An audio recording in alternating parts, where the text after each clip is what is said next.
I feel like a lot of people must do that, but it's sort of this like shameful secret. That's nice. CNF, this creative nonfiction podcast, is sponsored by Goucher College's Master of Fine Arts in Nonfiction. The Goucher MFA is a 2-year low residency program. Online classes let you learn from anywhere on campus. Anywhere. Need a comma in there. Anywhere. While on-campus residency allow you to hone your craft with accomplished mentors who have Pulitzer Prizes and best-selling books to their names. The program boasts a nationwide network of students, faculty, and alumni, which has published 140 books and counting. You'll get opportunities to meet literary agents and learn the ins and outs of the publishing journey. Visit goucher.edu/nonfiction to start your journey now. Take your writing to the next level. Go from hopeful to published. And Goucher's MFA in creative nonfiction. Strike that creative. It's just nonfiction, best of my knowledge. Also, discover your story. Bay Path University is the first and only university to offer a no-residency, fully accredited MFA focusing exclusively on creative nonfiction. Attend full or part-time from anywhere in the world. In the Bay Path MFA, you'll find small online classes and a dynamic and supportive community. You'll master techniques of good writing from acclaimed authors and editors, learn from publishing and teaching through professional internships, and complete a master's thesis that will form the foundation for your memoir or collection of personal essays. Special elective courses include contemporary women's stories, travel and food writing, family histories, spiritual writing, and an optional week-long summer residency in Ireland, with guest writers including Andre Dubus III, Anne Hood, Mia Gallagher, and others. Start dates in late August and January. Find out more at baypath.edu/MFA. Oh yeah. All right, partner. You know what time it is. Feeling like getting into it, bro? Don't make me riff, bro. Don't make me do it, 'cause I'll do it. This is on you. I hope you feel good. I hope you're happy.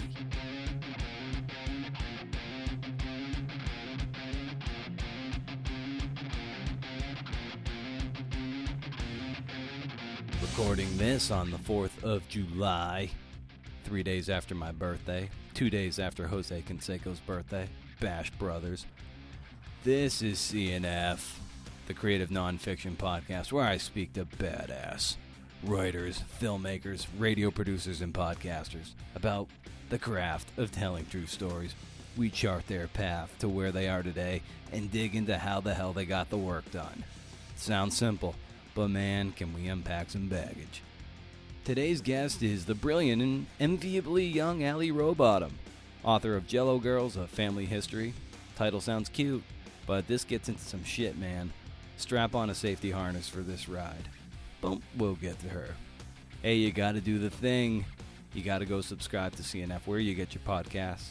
You can get your show notes at BrendanOmera.com. Hey. And you can also sign up for my monthly newsletter where I share reading recommendations and podcast news on the first of the month. Once a month, no spam. As far as I can tell, you can't beat it. Keep the conversation going on Twitter at CNFPod and on Instagram at CNFPod. Facebook too. Wherever you jam, we'll bring the band.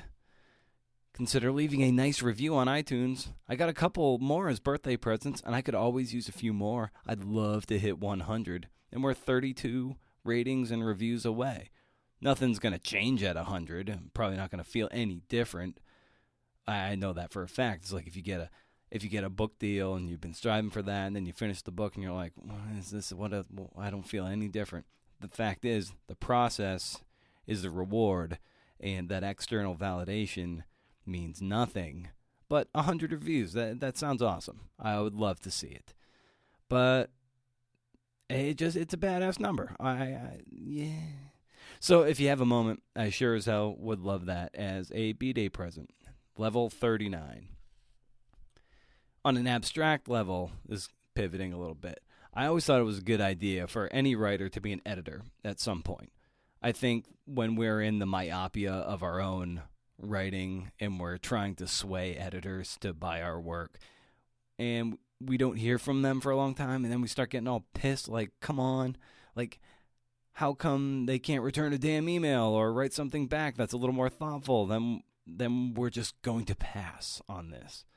Or worse, they write nothing back at all, and you just like, duh. I started a pseudo full-time job as the assistant opinion page editor at the Register Guard, Eugene's primary newspaper. I say pseudo part-time because I'm technically only supposed to be on the clock for 34 hours, but I definitely work more than 40. Such is life. Such is life. That's just the way it is. And people write in their letters or their guest viewpoints, and then there's other columnists too, and it's like a damn fire hose. And frankly, I'm like, I don't have time for you. Maybe I'll get back to you in a week. Maybe. Sorry. Got to get tomorrow's page out. Got to be here. Got to be there.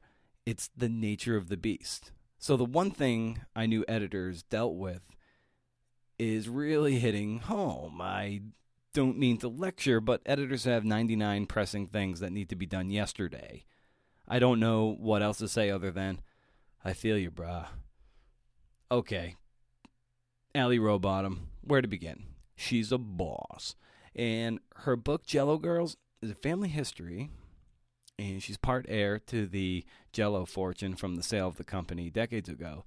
She writes about how Jell-O's marketers aim to put women in molds, and the book further explores the toxic patriarchy that existed and, of course, still exists to this day and probably, unfortunately, will exist into the indefinite future. And you thought this was about jiggly, colorful, sweet treats. Allie's writing, for sure, is a sweet treat, and you should buckle the hell in because here she is for episode 159er.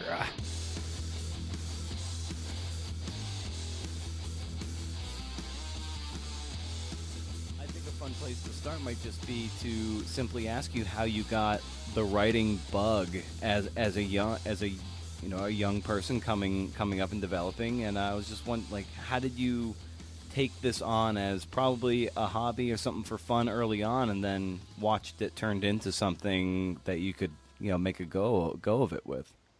Sure, that's a good question. I mean, I journaled, which I don't think of at all as the same as like story writing or anything like that. Right. But I journaled really voraciously from a very young age. I actually still have all those journals, and they take up an inordinate amount of space in my house. But yeah, I mean, that's how I started writing. I really didn't start writing stories, but just more like a chronicle of my life, and continued that with a daily practice into college. And I was like blogging and doing a lot of creative nonfiction writing. And it really wasn't until a roommate of mine in college actually was like, oh, well, like, you should be a writer. Like, you could have a column like Carrie Bradshaw.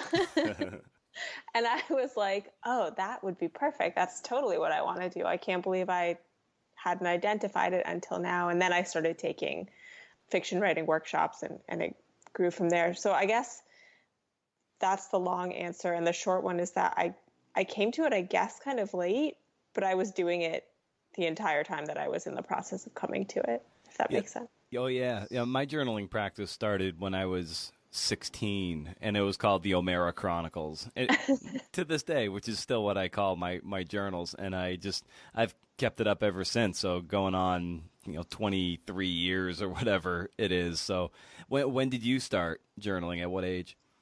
I think 11, 12. Nice. In that area, yeah. Yeah, and you made it a daily practice even from that age? Yeah, I did. There's a lot of weird stuff in those journals. I mean, there's a lot of like crushes.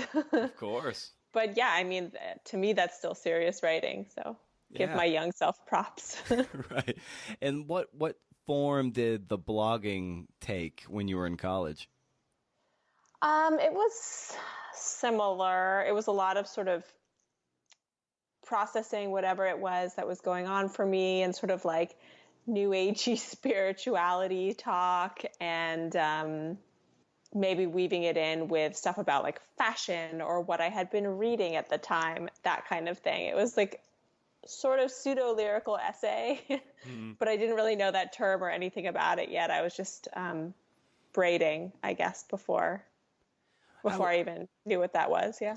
How did you start to carve out your own voice there? Or maybe who were you imitating at the time as you were looking to forge your own identity on the page? Oh, that's a good one. Well,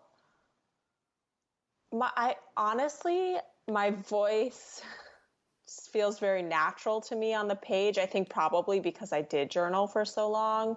I had this just innate sense of my inner self. And honestly, like on a personal level, I feel like that has always been what has saved me, is just that very solid inner voice. But when I was in high school, I started reading a lot of memoir. Mary Carr was extremely influential to me, and she has such a solid voice, as I'm sure listeners know. Yeah. Which might have been just sort of the permission I needed to inhabit my own. And I also really loved Annie Dillard, specifically in American Childhood. That book I've read so many times, and I think it was sort of a similar guide in terms of voice in a way. She writes with such detail about just small, ordinary moments. And I think that, so often for young writers, especially, there's this push to say something like big and new and exciting. And for me, that was permission to talk about the things that I could speak authentically about, which were those smaller moments. And did you grow up as an only child? Oh, yeah. Yeah. And I figured, I know there's no reference to a sibling in Jell-O Girls, but I wanted to make sure, and I wonder if maybe that's kind of where that core or that confidence in your inner self comes from, because you probably spent a lot of time just kind of reflecting maybe in your own sort of dream world in a lot of ways, just by virtue of being an only child, and when your parents, of course, split up. So, like, did that internality kind of force you down this kind of writerly road, you think? Probably, yeah. That's a good insight. Yes, that, and also the fact that my mother was an artist, and there was just a lot of encouragement, for which I remain so eternally grateful. There was just a lot of encouragement for me to use my voice, and at least from her, and also to take art seriously, which, I think a lot of people don't have the privilege of getting that message. So. Yeah, I think that's a really good point you're underscoring, is that some people, they might, what's the word I'm looking for? Like, they might kind of they have that imposter syndrome, so to speak. So they're afraid to take their work seriously, or take themselves seriously as a writer or a painter, podcaster, well, you name it. So I wonder if maybe that early permission and allowing, your mother especially, allowing you to take your work seriously, gave you more of that sort of initiative and permission to actually take yourself seriously and identify as a writer, and thus pursue it. Yeah, I'm sure you're right. I still have imposter syndrome, but maybe it's been mitigated by that permission. I like to, that's a nice way to think about it. Yeah. It never sort of crossed my mind when I was like, I'm a writer.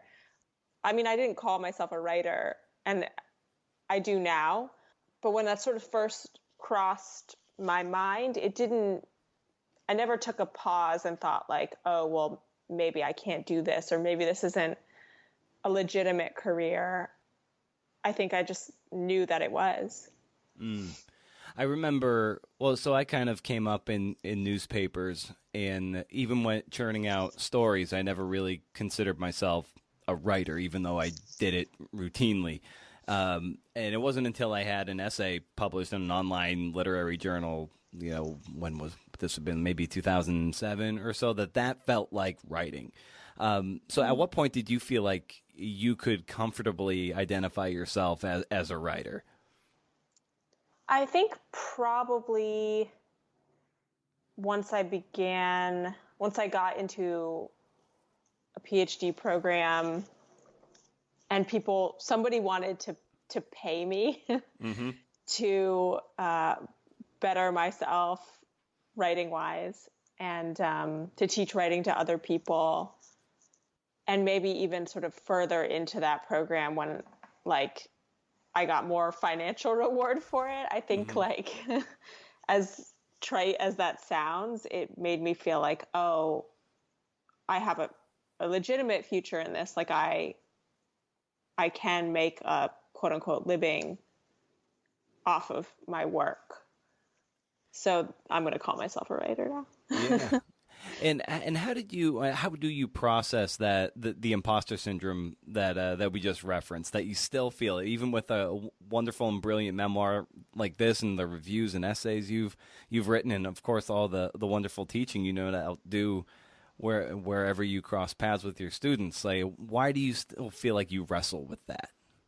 That's going to be a multi-pronged answer, I think. First of all, I haven't met anybody who doesn't. And I think, I'm not sure if it has to do with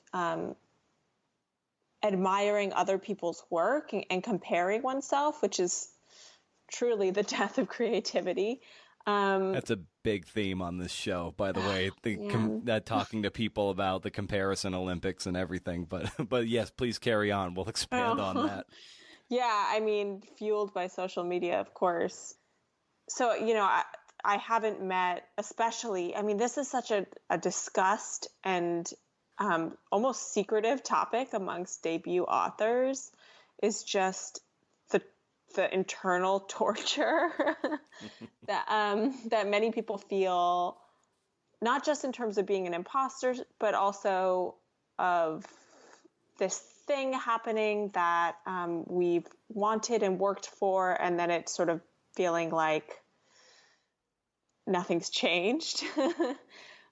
But I'm sort of steering off from the question. I think for me personally, the imposter syndrome sort of comes from being an extreme perfectionist and from driving myself so hard that it's never good enough.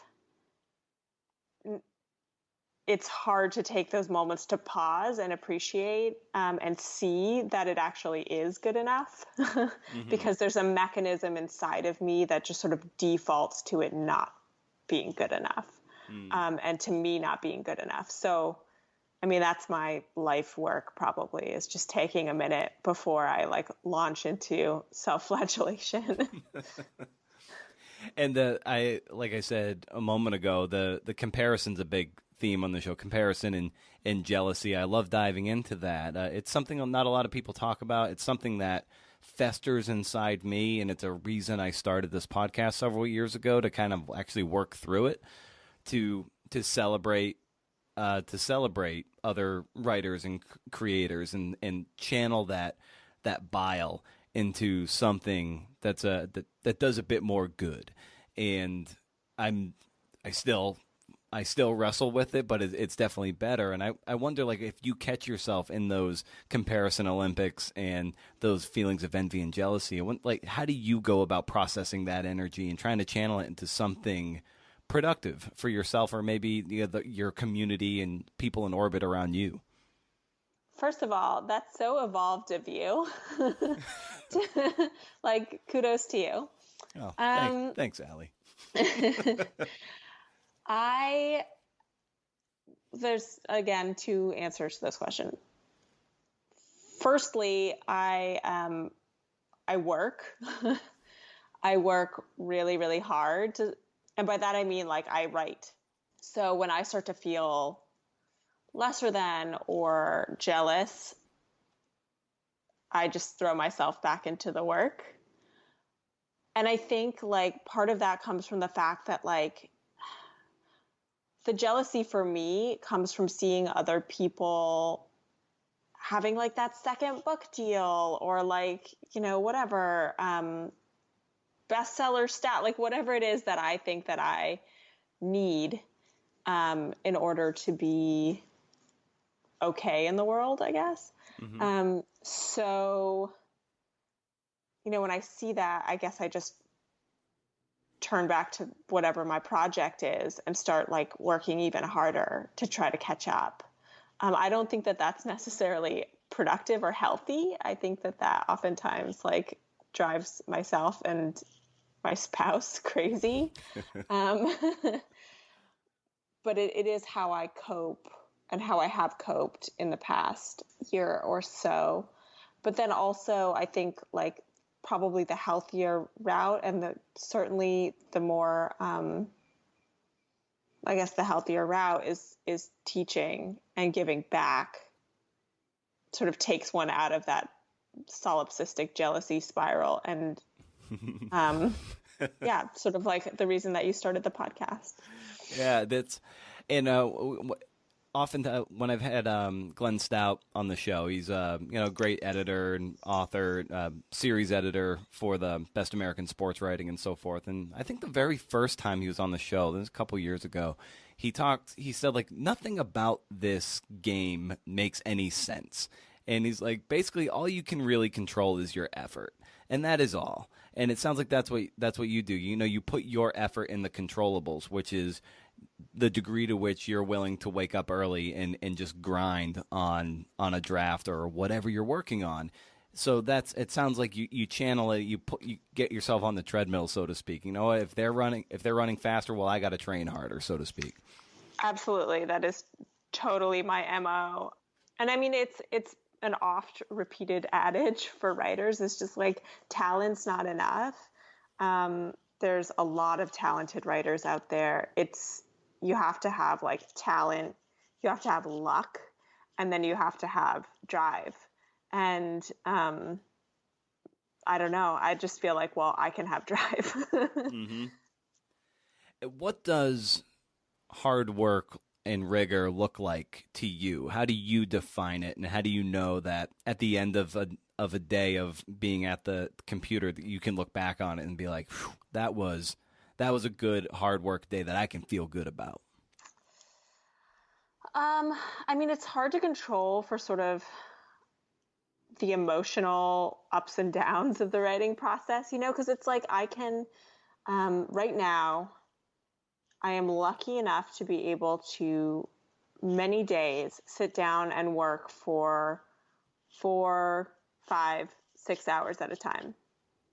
That's a lot. Like 6 is like a lot for me. Yeah. That's a lot for anyone. Yeah. Yeah. But if I can clock in at 4 on average, that's like a good day for me. But just because I've put 4 hours down doesn't mean that I'm going to get up and say like, that was a good day. Sometimes I get up and I'm like, this is garbage. Like, or there's so much more to do. And some days I'm like, this is genius. It's going to change the world. So like, I guess a good day would be like a day that I get like 4 or 5 hours in and I'm like peaceful about it and not like on either a high or a low. So let's unpack those. Let's say that 4 hours a bit. When does that typically start for you? Let's just start with that, and we'll kind of get a little granular on it. But so, how do you warm up the engine and warm up to that initial start for 4 hours? It's kind of a circuitous path. I have a co-working space that I work at, and my husband's a writer as well, and he works there as well. That space is called The Hatchery. It's in Larchmont Village in Los Angeles, and it's for writers only, which is awesome because everybody sort of gets it, and you meet a lot of really interesting people. So for me, the day begins, I get up and I normally go straight to the teapot. Mm-hmm. I get my tea and I go to my computer and I maybe work at home for an hour straight away. Just looking over what I did the day before and sort of re-entering the world of the project. And then after that hour or so, we sort of get ready and then we go to the hatchery. John and I, my husband and I normally drive together and we go to the hatchery, and then it's some like ritual tea making, some hard-boiled egg eating, and then it's like butts in the chair for the next 4 hours or so. And then that's pretty much it for the writing day. What's your stamina like for sheer writing? Are you in that? Can you put your butt in the chair for hours at a time, or is it like half hour on, get up for a walk, go up for a walk? Like, what is that? What does that look like for you? It's like butt in the chair. This was definitely not always the case for me. I don't know what happened. I think part of it comes with age. In my experience, I'm 33. When I was 23, it was like my attention span was like nada, which is why a lot of my work at the time was fragmented and written in pieces, and like fragmented on the page as well with a lot of white space, is just because I would write in short bursts and move on from there. It was just really hard for me to sit still. But now that's really different. I mean, it depends. Obviously not every day is like this, but recently I tried Adderall, and I thought, this is actually, I didn't like it, but it was also just like, this is actually not that different from how I normally feel about what I'm working on, which is just like very focused. Once I enter the world, I'm kind of obsessed with whatever it is I'm working on within that world, and also just obsessed with being in that world. I remember in college taking some of my friends, was it Adderall or Dexedrine? It was one of those. And I remember just studying for a physics exam, and I put my head down and I like lifted up, and it was 8 hours later. I was like, what the fuck just happened? Yeah. Yeah. It was similar to that for me, although like I wasn't working on editing. Like, I feel like if you're doing something sort of, maybe numerical, but also just sort of routine, that's what it's good for. But I was like trying to make sentences, and it was like, I think it felt like I was spending 30 seconds, but I was actually spending like 45 minutes on sentences, which is not normal for me. So it was like, wow, this is having the wrong effect here. Yeah, it's like you're sewing or stitching, and you're like stopping after every single stitch, and like right, and just going stitch. Yeah. Like this is unsustainable.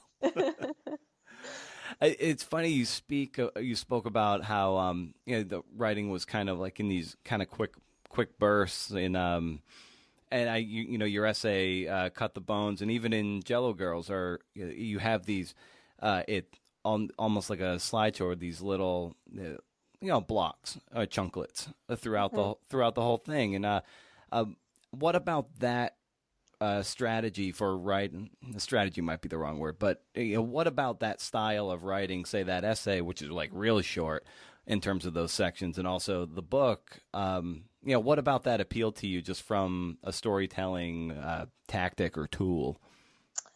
Oh, that's such a good question. Well, Cut the Bones this is just sort of, Cut the Bones was my MFA thesis, and it was 88 pages long.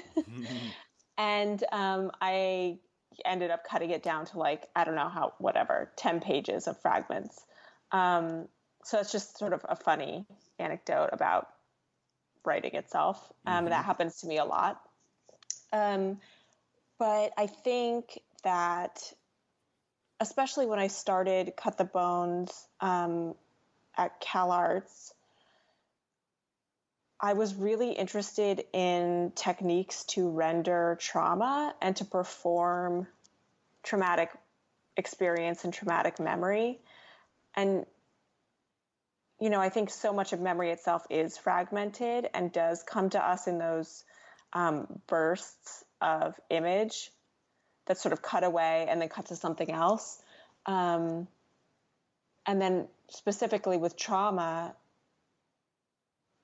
it's so disjointing on an emotional level and on a memory level that it feels to me like really, in some cases, the only way to render it effectively is in fragments or with fragmented language.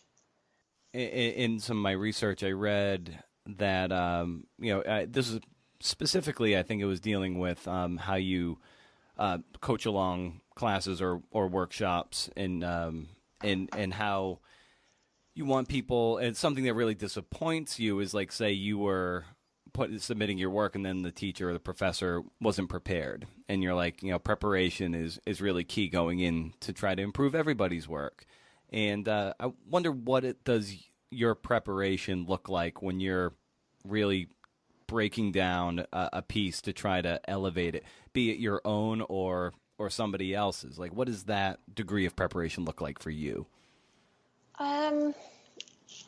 I write really long, my students probably know this, really long critique letters. And I think, that's the side, like, obviously, point by point, it's like, I read the work and then I read it a second time and I make notes in the margins. And then, like, for me, that all comes together in the crit letter, which is honestly, for me, one of the most, like, just to be selfish about it, is one of the most effective teaching tools for the writers that I coach, but also for myself, because it's like, this is a space in which we now process and really clarify for ourselves and for the other writer what we feel the piece is doing well and where we were very much, along with it and in the world, and where and why we were thrown out of the world. For me, and this is just part of who I am and who I am as a writer, but, like, I make sense of things through writing. So being able to, really, like, wallow in the critique letter and give myself time for that is, I think, the best mode of preparation for me. And also, you speak about, praising strengths and using those as this is my own wording, but, like, kind of like swimmies on someone's arm to keep them afloat in the pool of despair. And you said that there's value, almost more value, in really praising the strengths, in a sense, to really lift up. If there's something you identify as good, lean into that, and that'll just make the rest, cream rise to the top. And so I wonder, for you, like, what do you identify as something that you're particularly strong at, that you try to maybe double down on? Oh, that's such a good question. Well, first of all, I want to say, like, we have to praise each other's strengths, and it makes practical sense, because if you know what you're doing right, then you can do more of that. It's like dwelling on what's wrong, that's harder to fix, but dwelling on what's right, it's like, okay, well, in redrafting, like, I'll just do more of what the people like. But yeah, so for me, I think my strength is emotional intelligence and being able to say with clarity, or sort of, say with clarity the emotional elements of the work on the page without telling necessarily the reader, but also sort of pointing it out in a way that is indicative of the fact that I know the emotions of my characters or whatever I'm writing about, the emotional core of that. That's something that I come to and know very quickly. I think that's my strength. I think, craft-wise, I'm fairly good at making sentences and lyricism, but I don't see that as, particularly unique. And that's something that, like, I see in my students a lot, is just sort of leaning on poetry and the ability to make beautiful work, but not doing the sort of deeper emotional work to make the piece special, I guess. And it's a learned skill.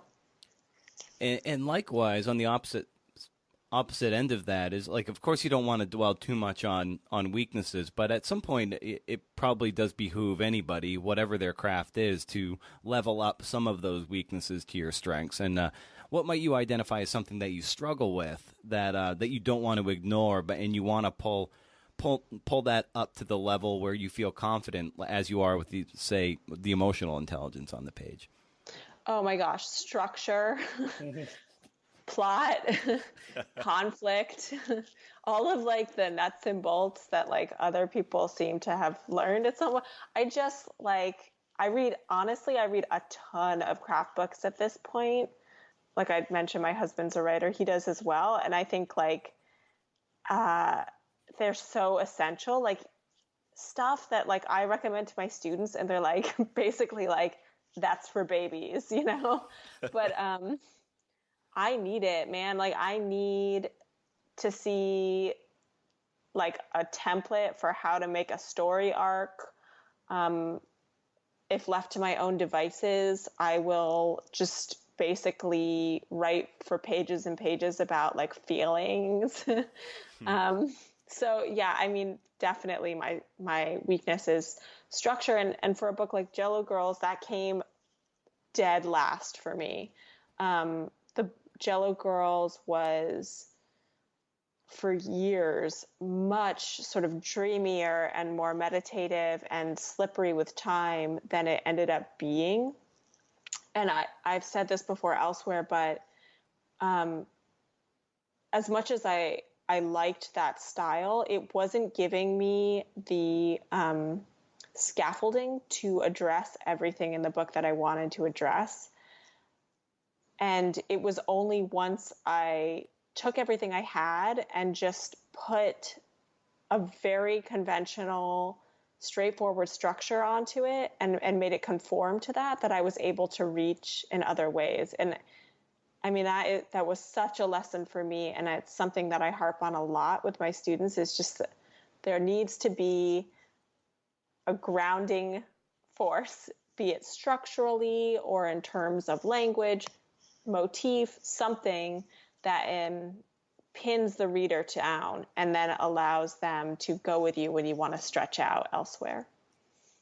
Have you started to, I mean, let's talk about that too, in terms of Jell-O Girls. How long did it take you then to kind of reverse engineer it into its current structure? Or was that just a structural and strategic nightmare for you to unweave it and then reweave it? No, actually, weirdly, it wasn't. But I think, so it happened very quickly. Like once I got the memo, like once I figured it out, and part of this I think was helpful. It was helpful to me to have a ghost book, like a template, like another book that I was looking at. And it was like, this is the structure that my book needs to take. I see now how this writer did it. I can just follow suit.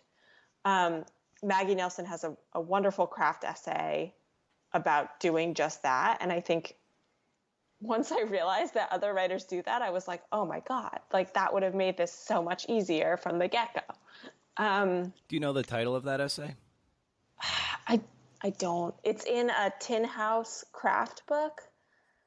I send it out to my students a lot, but I forget the title. I'm so sorry. I'll dig it up and maybe try to find a way to link to it in the show notes.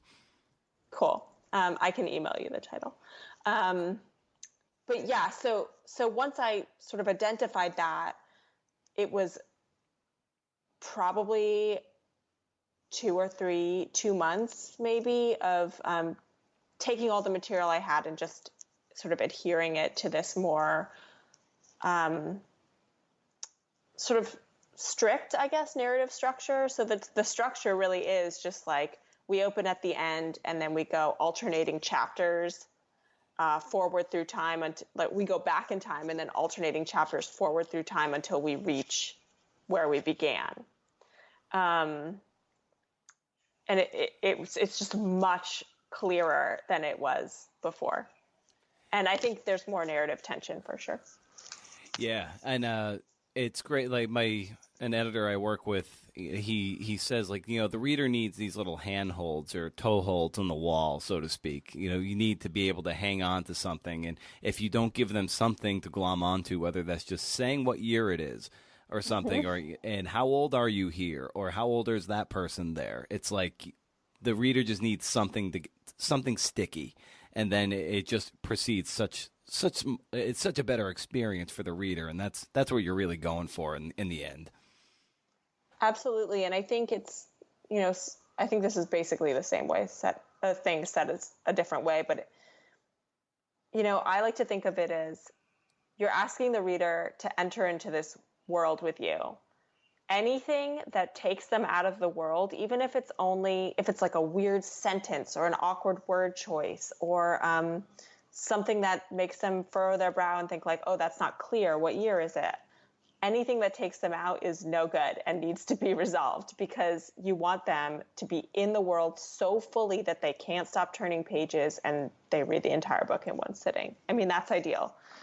So anything that's distracting or makes them confused, even if it sacrifices some of the beauty of the sentence, like, it's got to happen.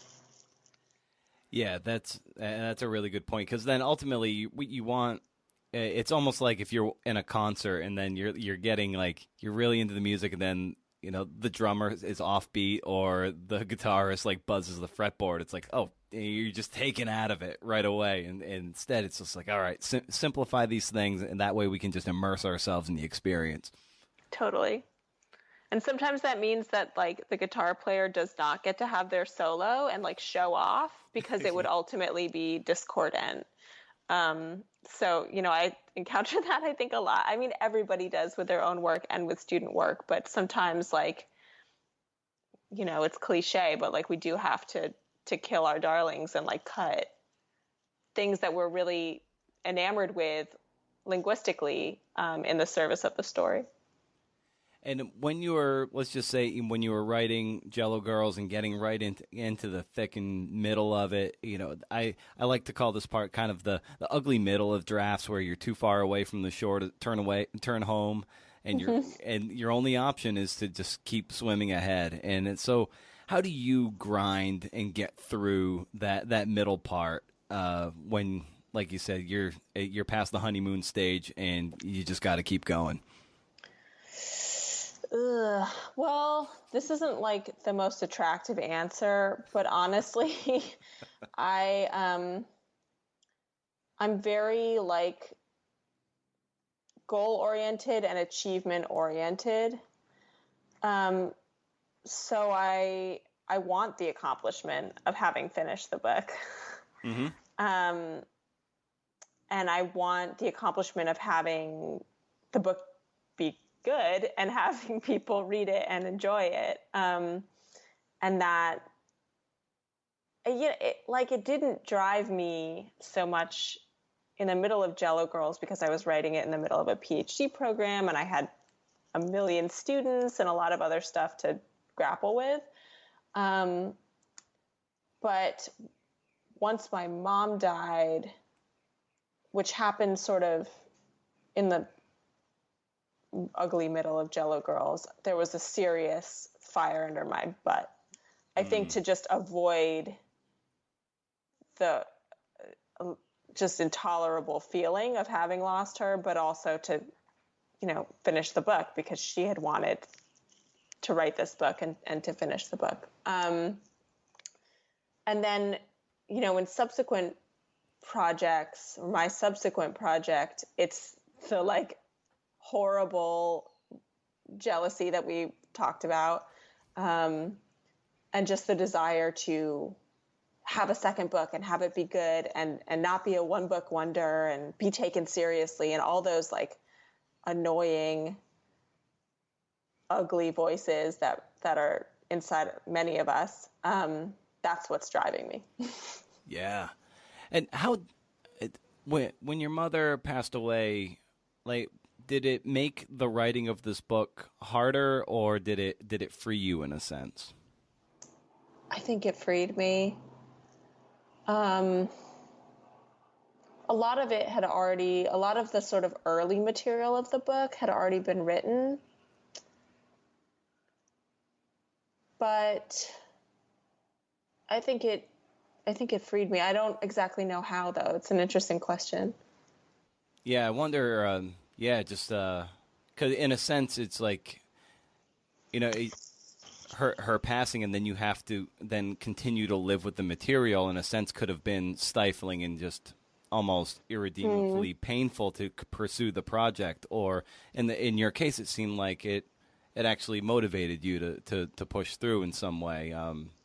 Yeah. It's tough. It must have been a really, really, just emotional grind for you to finish it, to push through. I think I'm sure that it's sort of hard to remember, probably because I was in the like crazy stage of grieving. Yeah. But I think I felt like I was visiting her when I would sit down. And I think that book still is that for me. I don't look at it very much, but I don't even read from it much. But it feels like she lives there. So for me, early on, it was like, well, at least I still have this part of her. And then when the book came out, it was like, oh, now she belongs to the world, and they get to have their own reactions to her, and I have to allow that, and also like never go on Amazon or Goodreads because it's extremely personal. And I think it probably always is, but I think like publishing the book was like letting go in a way that I was ready for. But yeah, that's a rambling answer, but yeah. Oh no, that was well, really well put. And when I spoke with Meredith May, who wrote this brilliant memoir, The Honey Bus, about a girl saved by bees, growing up, and it's basically about a grandfather, and he similarly he passed away a few years ago, and she, when she was talking about him the way he is in this book, and her book being translated into different languages and whatever. She's like, I can't believe like my grandpa, he gets to live forever in this book, and he's being experienced all over the world. And it's like, it is like this little embodiment of her grandfather that, he will in essence never die because he's in this thing. And I would get the way you put it with your mother, like she's in this book, and so she is there forever. Yep. She would love that. I'm sure most people would. But yeah, I mean, it is. There's a lot of pleasure that I take in sharing her that way, because she was complicated, but she was awesome. So it's nice to see other people like loving and experiencing her as well. And early on, I would say in the first third of the book, there's a lot of material there that would be hard for to write as like an objective reporter, writing and reporting and writing a lot of very graphic material and painful material, and this happened to be occurring to your grandmother, who of course you never met because she passed away when your mother was 14, and of course writing about stuff uncles and your mom and your dad. Like, how hard was it for you to write about that in an honest and truthful way when you're so close to those people? It wasn't easy. Well, the stuff with my parents, and actually all of the material in Jell-O Girls was so much a part of my understanding of my mother's life and who she was, and my sense of self, I guess, in a way. And I think that's because she was working on her memoir for most of my life and was very forthcoming about the material in it, probably too much. But so to me, it was just like, oh yes, like this is the story. This is what happened. And like, it's my job to write it and to take from my experience, and my ability to empathize with my mom and grandmother, and to use that to, write the material compellingly. The stuff with my parents, I think as soon as I started writing seriously, like as soon as I took that first undergraduate fiction writing workshop, I was writing about it. So I had a lot of practice, and it was definitely the story of their marriage and its disillusion and its effect on me was like the story that I wanted to write until I had gotten it all the way out. So I had a lot of practice with that one. Yeah, and of course the book's kind of central theme, if you will, is about real toxic patriarchy and trying to put specifically, women in a mold, and it's just so sort of beautifully illustrated through the Jell-O, just what Jell-O stood for, and could you have imagined that, so much of a lot of these this patriarchal stuff is finally having its feet to the fire in so many ways with, the Louis C.K.'s or Harvey Weinstein, Bill Cosby, and everything. When you were writing this, those things were starting to come to light. Could you have imagined that you were writing something that was really illustrative of that coming out of the shadows, like as you were writing this book? I mean, sure, just because, I couldn't predict, the cultural moment we were about to enter. But as a woman, it's like, I think a lot of us felt like, yeah, like, it's not a surprise. Like, this is right, been so dealing part with of this forever. Right. This is like my lived experience. And like that I was writing about it. And that it just happened to have a moment, for which I'm really thankful. I couldn't have predicted it, no, but it wasn't a surprise, I guess. It was, I think, for many people, a relief, and also a moment of attempted healing, complicated emotions over it, places where it failed.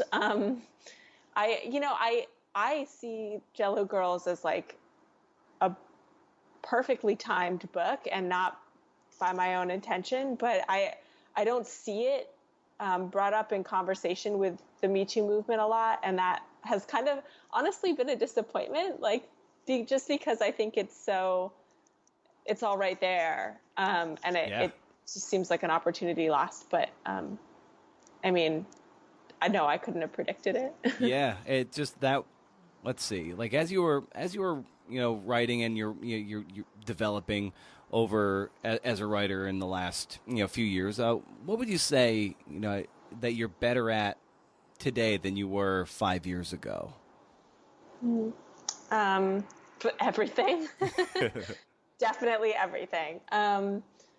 Structure, much better at that.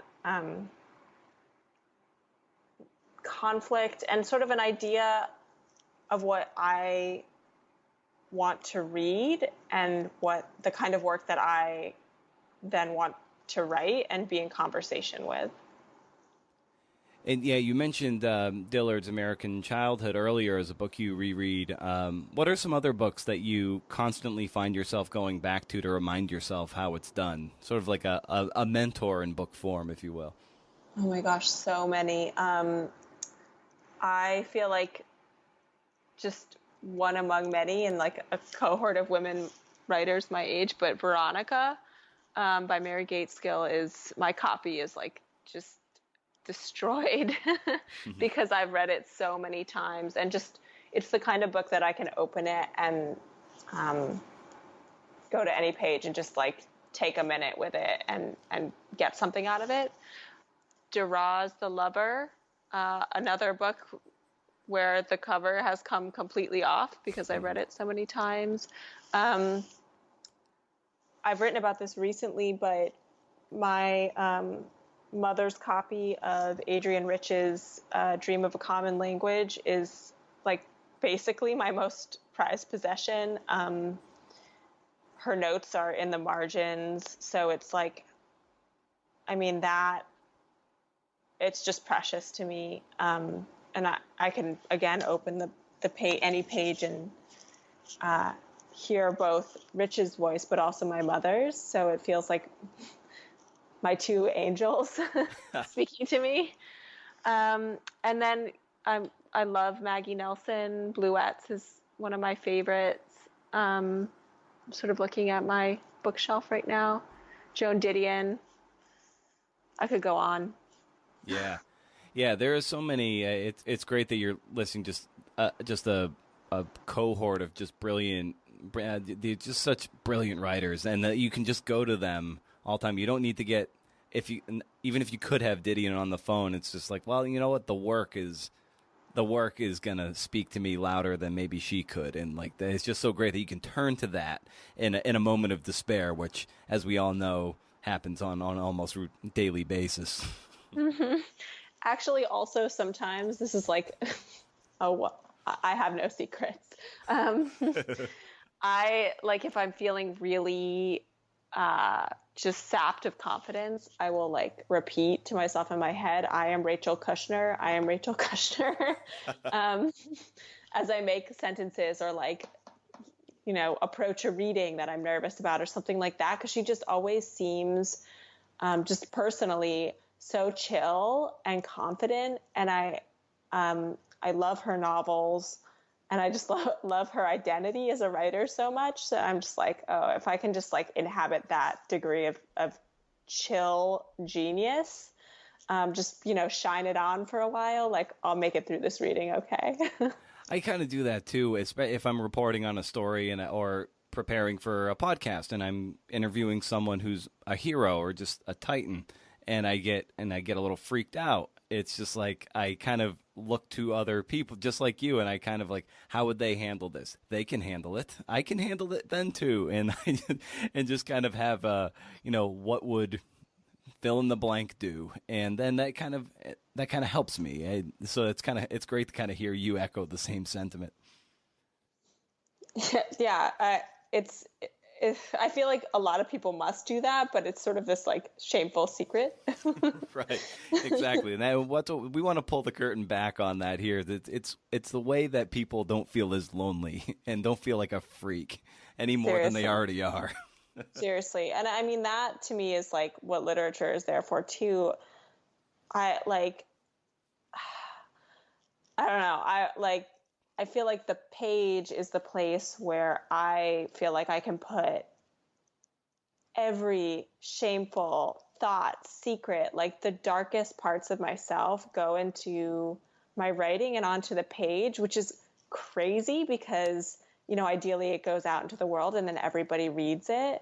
And that's definitely not something that I would do, you know, one-on-one, face-to-face with someone, but it's like the page is my safe space. And, I mean, I think literature is a safe space for so many of us. It's where we go to feel like less of a freak, as you say. And where would you say you feel the most alive and engaged in the process? I think I feel the most alive and engaged somewhere around the second draft of a full manuscript or essay or whatever, where it's like all of the writing has been done for the most part. And now I know what the book is, and I'm excited about the fact that like all of these themes are coming to the forefront, and they aren't necessarily the themes that I like carefully like just scattered throughout. There are other more like interesting and deep and complicated thematics that I'm now realizing I have inside of me, and I'm not like a total dummy, and that this book, or this piece of writing is going to like speak on a couple different levels. That's the exciting part. And it's a bummer when that doesn't happen, but sometimes it doesn't happen. But when it does, it's like, okay, that's the good part, because then you get to go back and like massage and shape, what you see the book as becoming. That's the fun part. I don't love like making pages. That is like drudgery to me. It's exciting sometimes, but a lot of the time it's so much work, and you see all the work stretching ahead of you. But once it's like done and there's an object that can then be shaped, that's the best part. Well, I think that's a wonderful place to end what I hope is the first of many of these conversations down the road, Allie. Where can people find you online and get more familiar with your work if they're not already familiar with it? Sure. My website's just my name, .com. And that's it. I mean, you can find me on social media. I hate Twitter. I really hate Twitter. So just be forewarned. Not a playground you hang out in.